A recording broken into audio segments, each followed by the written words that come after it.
There is a secret to reprogramming your mind. See, from the moment we are born, we are taught certain habits and truths that stick with us throughout our lives. What is achievable for some becomes something that others can only ever dream of, simply because of the way they were taught as they grew up.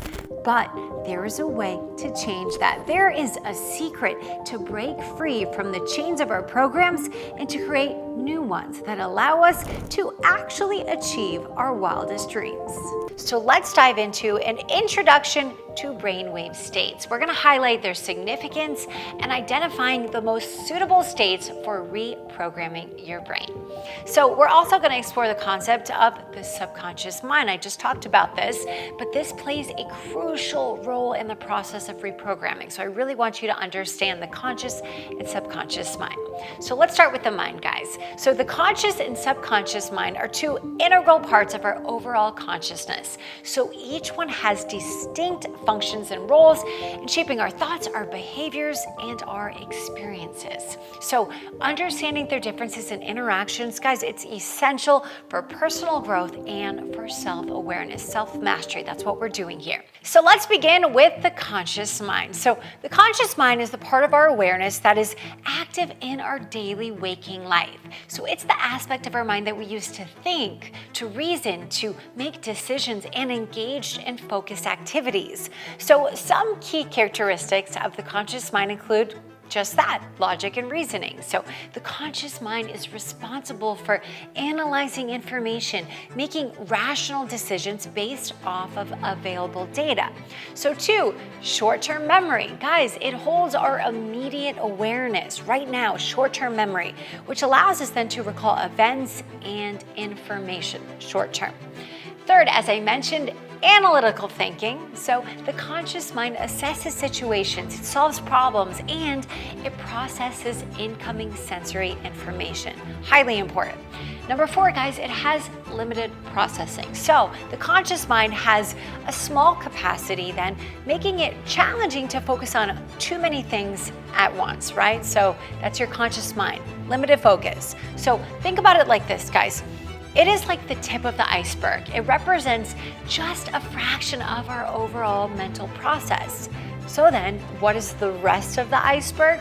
Well, guys, that would be our subconscious mind. So the subconscious mind lies beneath the surface of our conscious awareness. It encompasses a vast reservoir of informations, beliefs, memories, emotions, and automatic behaviors that influence our thoughts and our actions. So some key characteristics of our subconscious mind include our beliefs and our habits. So guys, those invisible limiting beliefs that we just talked about, they are stored here. Our habits, the things that we do over and over again without even thinking about it, guys, that is made possible because of our subconscious mind.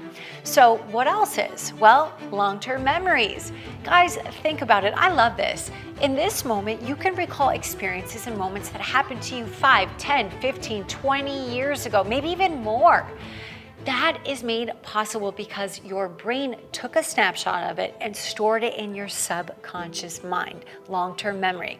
So 3rd, guys, emotional responses, which to know they are based off of past experiences, conditioning, and associations. So the way that we react emotionally, all of that is stored in the subconscious mind, along with, guys, our imagination and our creativity, which are 2 of my favorite. So the subconscious mind is the source of inspiration, and it can contribute to problem solving through innovative thinking. Love that.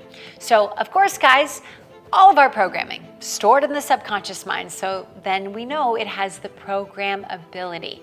The subconscious mind is highly programmable, especially during relaxed states such as meditation or hypnosis. And this makes it then an essential target for reprogramming our beliefs, overcoming limiting thoughts, and making positive changes in our lives. So how do we do that? How do we access our subconscious mind so that we can change, so that our life can change?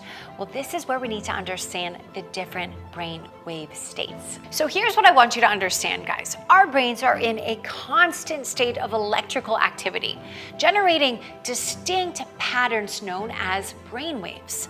And these brain waves correspond to different mental states, which influences our thoughts, our emotions, and overall our cognitive functioning. So understanding these states is essential. It's understanding you, and it's understanding how to program yourself, because certain states are more conducive to learning, more conducive to creativity, and of course, programming. So all of these states super important to understand. So first up, guys, there are beta waves. So beta waves are associated with our awake and our alert state of mind. This is when we're active, we're focused, we're engaged in logical thinking. Well, beta waves are excellent for problem solving and for decision making.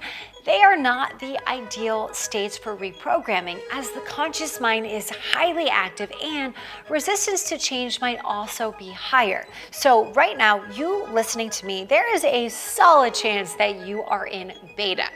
So I also want to note high beta. So an example of this is, let's say you're facing a tight deadline and you are racing to complete a task. Your brain might be generating a high amount of beta activity. So this heightened state can be really good because it can help you focus intensely, get the work done.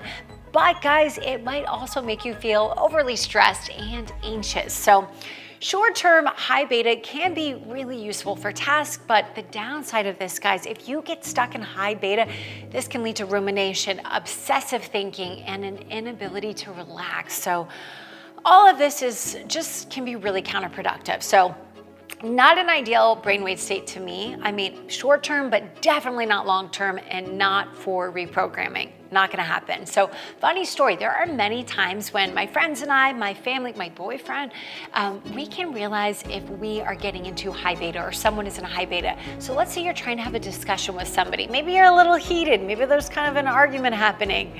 Guys, I will just look at them and say beta, because I know nothing I say in that moment is gonna land.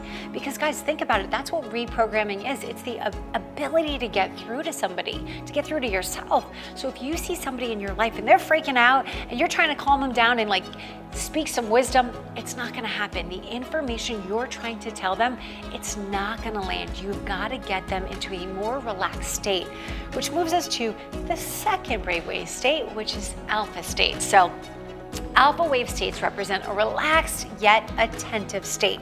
So often they're experienced during daydreaming, light meditation, just before you sleep. If you are listening to me right now in this course and you find yourself go from this to this, like, you went from beta to an alpha state. Your inner world just became a little bit more real than this world. So it's a powerful state for self-programming. It's associated as this bridge, guys, between the conscious to the subconscious mind.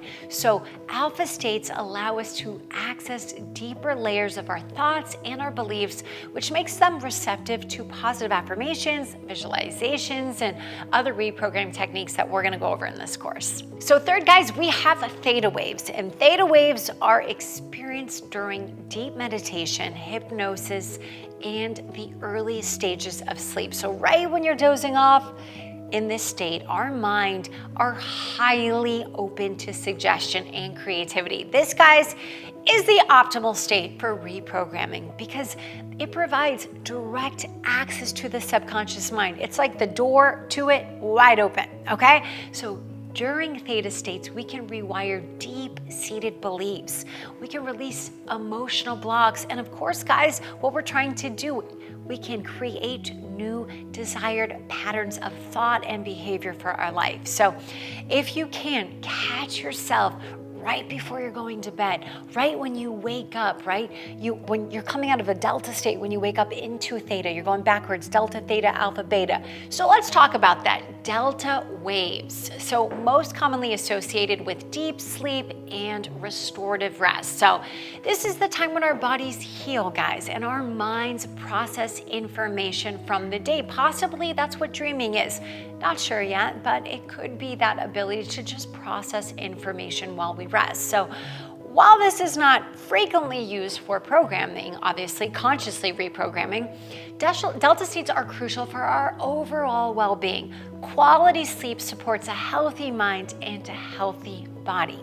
So each brainwave state, you could see it's important. It has a unique role. Alpha and theta, though, are the most effective brainwave states that you want to be in so that you can reprogram yourself. This is because, guys, their receptivity, their suggestibility, and their access to the subconscious mind is there. So later in this course, we're gonna break down how you can harness these states through relaxation techniques, meditation, visualization, and all these other amazing practices that really allow us to consciously shape our thoughts, pick our beliefs, plant them in, and ultimately create our reality. Hey guys, it's Caitlin. Thank you so much for being here on my channel. Please, if you like this video, make sure you subscribe because there's so much more content coming. Share with your friends, your family, anyone you think that this video might help. It is up to us, guys, to be the light, to help each other, to love each other back into life. And there's a lot more content coming, so make sure you're subscribed so you don't miss anything. Mwah. Love you guys.